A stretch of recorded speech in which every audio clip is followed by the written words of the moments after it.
Whether it's a class, a chemistry read, or on the set, working with a partner can sometimes be fraught with challenges. Fraught. Who talks like that? Oh, I do. Listen, being a team player in a good sport may not always be the most useful approach for you or your partner for that matter. Now, I don't mean to imply that you should be difficult to work with. Not at all. There are ways you can make amazing discoveries and rewarding outcomes with your acting and an acting partner while working together. Working with a partner on this episode of Casting Actors Cast. It's time for another episode of Casting Actors Cast, insights for actors from a casting director. Here he is, your host, Jeffrey Dreisbach.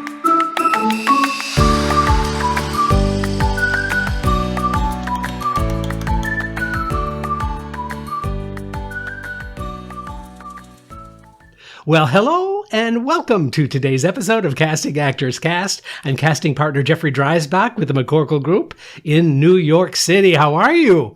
I hope you're doing well. I know it's August when I'm recording this, and it's hot, it's wicked hot and awful, and lots of storms and stuff going on. But I thought this might be a really great day to, talk about storms, maybe the stormy situation that happens when you're working with a partner. Hopefully, you're going to find this useful, not only now, but in future opportunities that you might find yourself in, whether it's on the set or in a classroom environment, whatever it is. I think it's going to be stuff that you can kind of put in your pocket and make really good use of. But first, this is that moment of the podcast where I get to say thank you for tuning in to Casting Actors Cast. Please go to the website, castingactorscast.com. You're going to find all kinds of cool information there, podcasts. You'll also find show notes. The archive of podcasts is what I meant to say. The show notes are called Jeff's Jots, and they correspond to each of the episodes, and they're just usually one page. It's a PDF, but it really does give you the notes that I use in the podcast, so you can have some tangible, refer back to kind of information. Also, you're going to see a video if you fill out that form that says dive into the talent pool. And it's a video called Casting Secrets, what they don't tell you. But you know what? I'm going to tell you in this 20-minute video that you're going to find only if you fill out the form that says dive into the talent pool. It asks for your name and your email address. And I've said this many, many times. I don't use your email address in a, bad way. I might send out an announcement about a particular project, or I might send out a future, listen in on the next podcast kind of note. But honestly, I don't even do it once a month. It's very rare. So I want you to know that your information that you give me is private and protected, but it does help me know that you're out there, which is what I depend upon and what keeps me going doing these podcasts. So please do that. Hey, listen, also, if you have a question that you really need some answers to from a casting director, then please, by all means, simply go to castingactorscast@gmail.com. Castingactorscast, all one word, @gmail.com. And finally, check us out on YouTube. The YouTube channel doesn't get a lot of views. The podcast gets a tremendous amount of attention, and I'm so thrilled about that. But if you want to see me do the podcasts live, you can see me actually do it. And I don't know, I'm thinking that there is a way that you get more information when you can actually see the way in which I'm expressing some of the information I'm sharing with you on video. But it's your choice. Certainly you don't want to look at the YouTube channel while you're driving. Okay. Finally, my shout out to my good friends at actorsconnection.com/New York. Hello to Colleen and Tony. Please check out their roster of classes with casting directors, agents, managers, all kinds of really cool, interesting programming going on there, both live and in person. So let's live. So live and online. All right, let's jump into this, shall we? Now, here are some ways I think that you can initiate a really healthy professional partner relationship.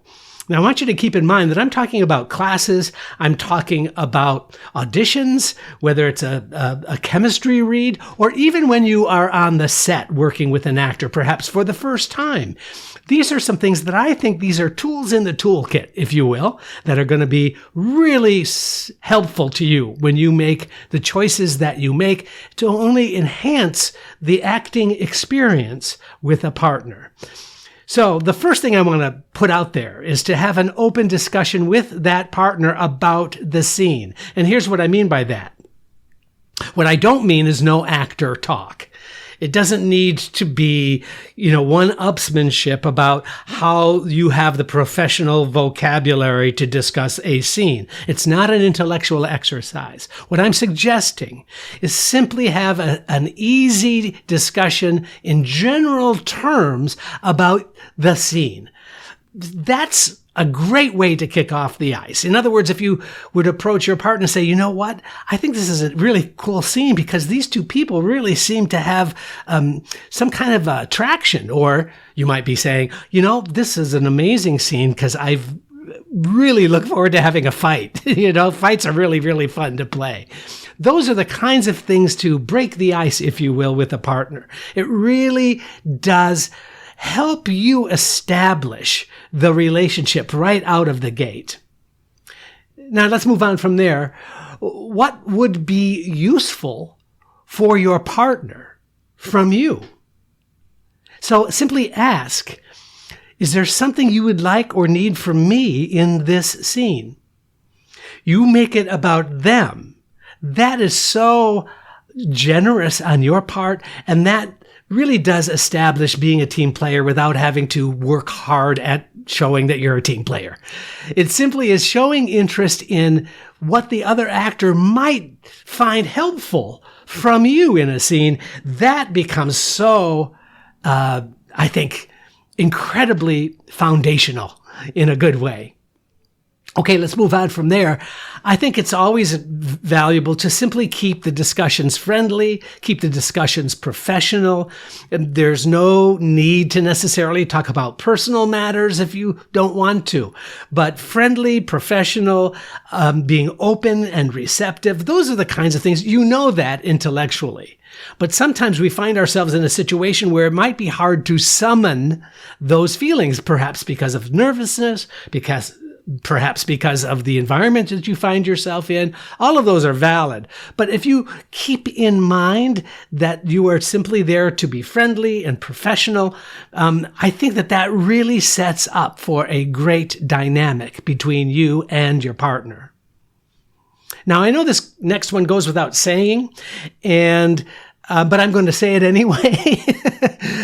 Because in this day and age, we need to be very respectful of what the other in the scene might be sensitive to. And that means, please make sure you ask permission if there is any touching or any physical contact whatsoever. Simply asking the other actor, is it okay if I grab your hand at this moment? Is it okay if I put a hand on your shoulder at this moment? If you think that that's kind of a really great way to make some kind of statement about your relationship, you don't have to over-explain, but simply asking permission is the right thing to do and will keep you from any sense that this might be overstepping. Once you ask permission and you have that discussion, you now can feel comfortable or not. The partner might say, you know what, I'm not really thinking that that's going to be useful, in which case you must honor that. You must find a way to have that same intention without necessarily the physical contact. Now, I know that we live in a day and age where we have intimacy coaches on set, and I really admire the work that those professionally trained, certified intimacy coaches can do in terms of establishing the boundaries of any physical contact whatsoever. But if it's an audition or a class situation, please just keep that in mind. That's just the right thing to do. Make sense? I think so. Okay, let's kind of move on from that intimacy, that touching thing. This is valuable because I think sometimes actors, when they are nervous or when they find themselves in a very new situation, maybe it's a new relationship with this actor, just to simply think about not being the director of the scene.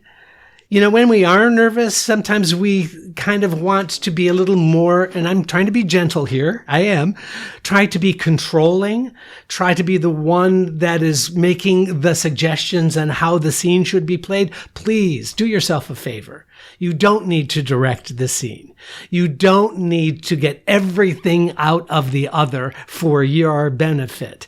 It really needs to be, you just need to be cool about that. Keep in mind that you're both on the same page, and then you're going to be in great shape. I think you should also, moving on from there, demonstrate good listening by simply asking questions. And you don't have to have an answer to the question. It really is legitimate questions. Do you think that this is kind of the way this should evolve? Do you think that it's a good idea that we could really be more intense? It really is just simply asking questions and being not manipulative with the question, but being open with the question to really think that you're getting insight and information from the other.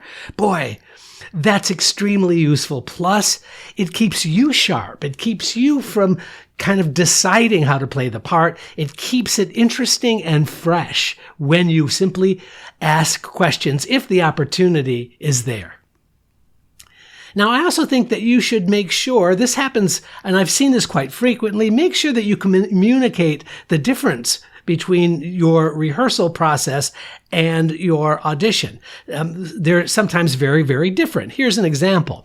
If you have an opportunity before an audition to work with the other actor, you want to run the scene a couple of times, just make sure that you're saying to the other, you know, I just want to just read it. I don't want to act. I don't want to kind of pretend we're auditioning here. I just want to get a sense of where we are at with this. Would you mind just reading it with me?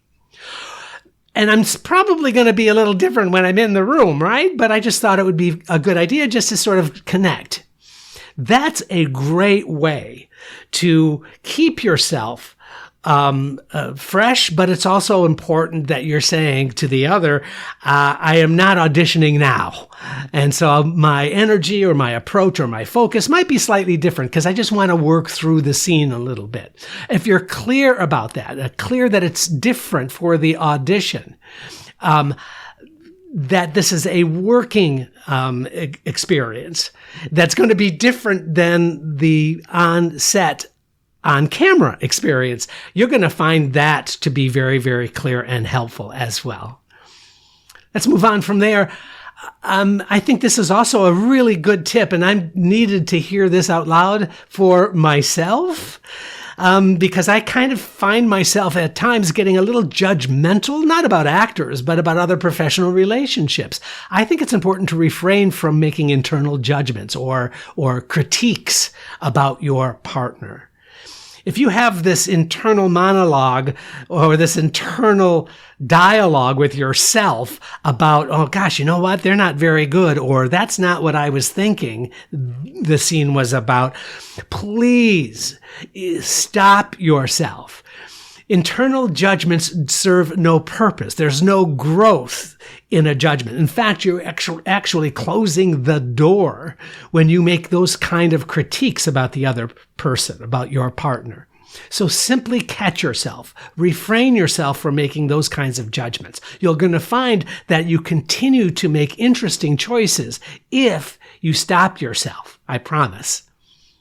Now, if the experience is enjoyable, if you're having a good time with your partner, if you think that the partner's really serving both of you in the situation in a good way, you know what? Please say so. Please let your partner know that this is really fun for you and you hope it's fun for them. That it's really, really cool to have somebody like you to do the scene with because it feels so cool. There's no reason why you should refrain from being positive and complimentary if it is true, if it feels like right. I just think we all need, especially in this day and age, we all need to continue to support each other in our work. And so being able to say so in an open, friendly way is just, I don't know, it does something for you. It also clearly will do something for them. That's why I make that suggestion. Finally, I want you to know that it's important to assume that your partner is on the same page as you, because they are. They are in the same situation. They're in the same scene on set. They're in the same audition. They're in the same class. So keep that in mind. If you've got somebody who's in a similar or same situation, then you know it's a communal experience. Then you know it's a collaboration. It is not an us versus them. Please don't feel competitive in this environment. This is the time where you can make interesting discoveries because it is a collaboration. You know, many times I've seen an actor's nervousness be perceived as, controlling or sometimes forceful. And that can really lead to an uncomfortable experience for both you and them. Please assume that your partner is feeling the same way as you. Also, your choices are yours and must include the choices your partner makes. It may feel contrary to your interpretation at times, but the fun part of the experience is when you make strong choices based in the moment with a partner who is sharing themselves as much as you. Hey, listen, I hope this has been helpful for you today. Thank you so much for tuning in. I look forward to seeing you next time on Casting Actors Cast. Thanks so much. Thank you for joining Casting Actors Cast. I'm Megan Grace Martinez.